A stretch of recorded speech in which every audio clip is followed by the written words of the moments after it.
So expect me to be confident based off the squad.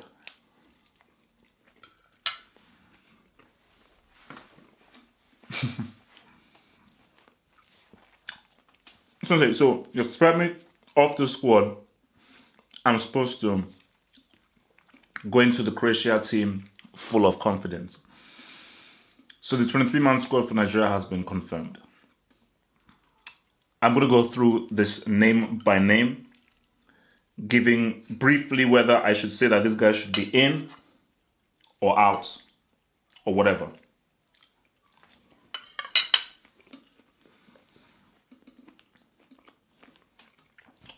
Daniel Akpeyi, bring back Enyema. Ikechukwu Ezenwa, bring back Enyema. Francis Ozuo, bring back Enyema.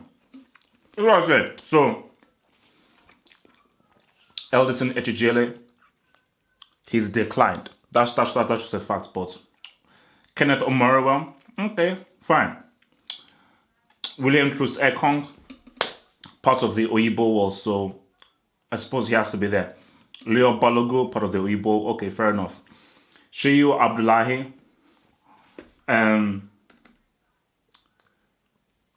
Tyrone Ebuehi, Chidozie Awaziem, Brian Idou. Fair enough. Okay, but nothing that really fills me with any, like, there's no defender there that I'm like, okay, this is a defender I can trust. So issues there already. Let's go to the midfield. Now this is where it gets fun. This is where it gets fun. I mean, so we have Ogenakaro Etebo. I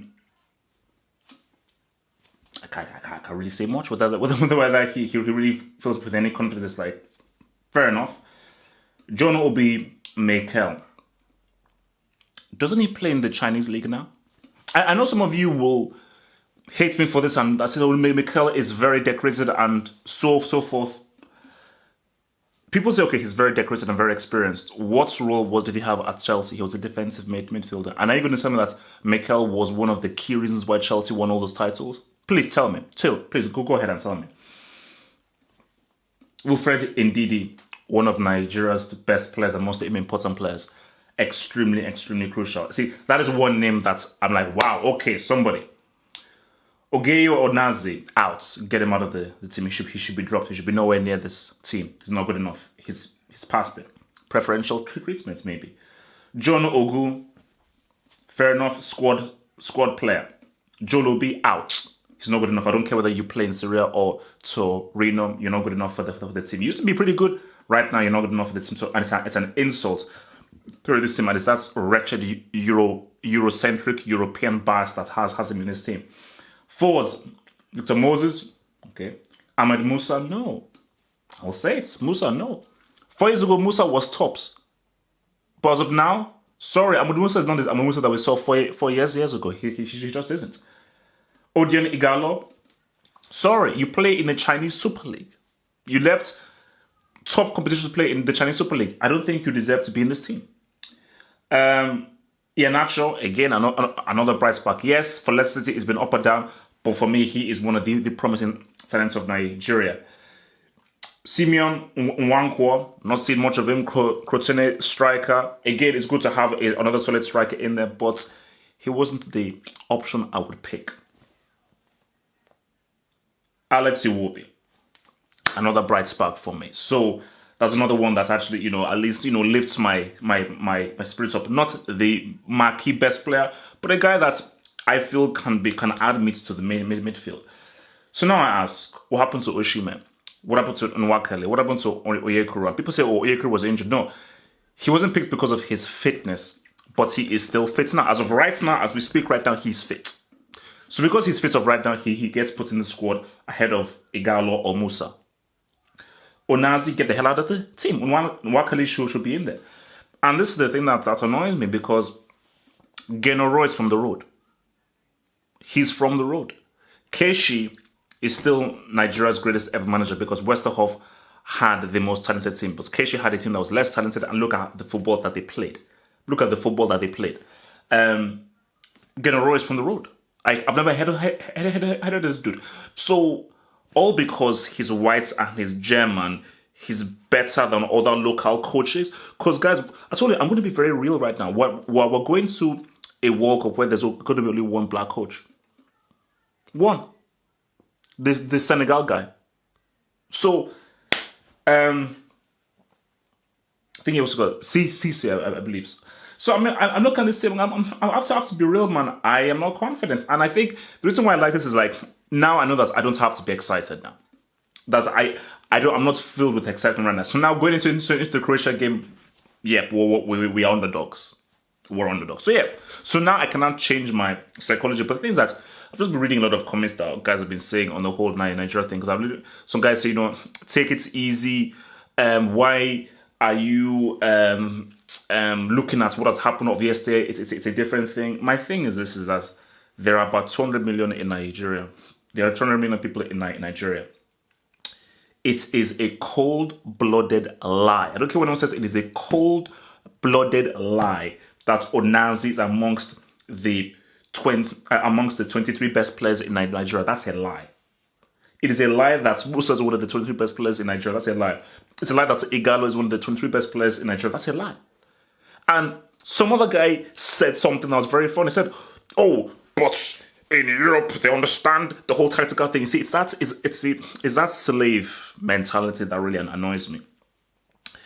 Correct me if I'm wrong. Which country has won the most under-17 World Cups? That would be Nigeria. When you're building a squad, it's called a mix. You need some guys who understand about European tactics and so forth and experience, and you need guys from under the bridge. Either in Obalende or Surulere. You need those guys from under the bridge because those local boys are coming in with something that the Europeans don't understand. Because when you go into Europe, they suck away and suck out all of that Nigerian goodness that you got from the court. They suck it all out of you. So you need some of those guys who have been undiluted from the Eurocentrism. That's what you need to have, because the whole point of a World Cup is that's the English way of playing. That's the Italian way of playing. This is the Nigerian way of playing.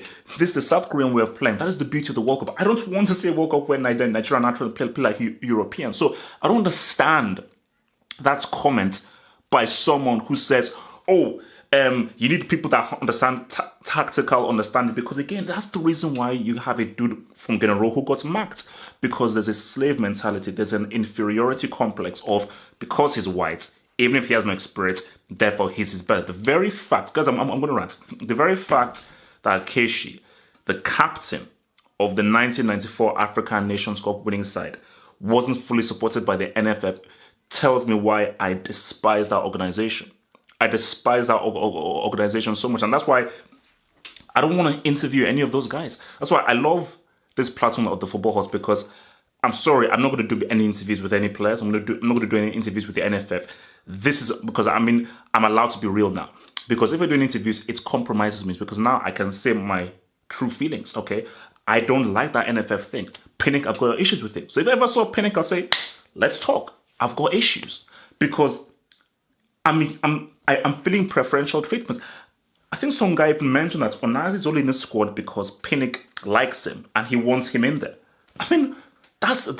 What? See, it's that kind of crap that says, you know what, I don't care. So I have no time for this crap. So if you want to do professional treatments and get guys from Europe because they're Europe-based, they're better from the guys from the local league, fair enough. That's fine. Okay. I don't care then. Don't bring me in. I won't be waving the flag. Of course, I'll be like, it's Nigeria. I wanted to see what, but no, I'm not going to put my full heart and emotion into it, because this. I'm sorry, man. I don't know what to do with the squad. I don't know what to do with the squad. Guys, just think about it. This squad is going up against Modric, Kovacic, Rakitic, Perisic. And another thing I even forgot to mention as well. I told you guys I'm going to go deep. Remember there was a time Finidi George was part of the Ajax Champions League winning team.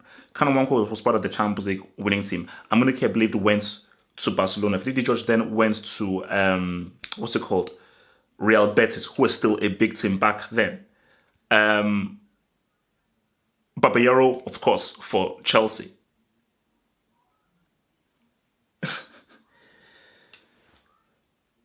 Moses plays right wing back for Chelsea. Mikel, in his heyday, was a water carrier. Igalo, Watford. Musa was in Russia. So the only guy I can say is something is Iwobi, who is a regular starting midfielder for Arsenal, but Arsenal, where did they come sixth? So, I mean, because again, I mean, I told you, because you don't know what angers me. I look at Egypt. Salah has been one of the best players in the world. Starter for Liverpool. I look at Senegal. Mane, for me, one of the most underrated best players out there, is starter for Liverpool. Champions League finalists. Keita Balde, Monaco.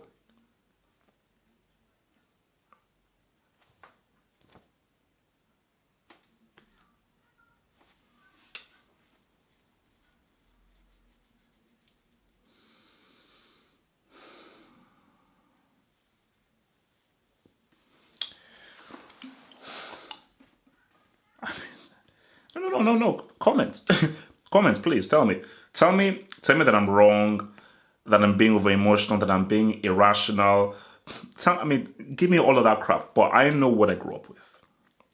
I grew up with that 94, 96, 98 team that was one of the most talented football teams I've ever seen in my life. I'll say it again.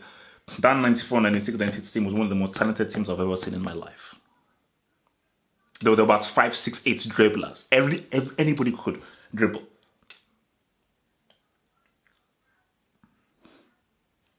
Look, man. We'll see. You know what? I'm not going to do a pre-match for that Croatia match, man. You know what? I'm not. Thank you for watching this video. Think about pledging and become a Half of Football Hot patron. Pledge an amount each month and gain access to exclusive videos from your boy, the Football Hot, for more analysis. Peace.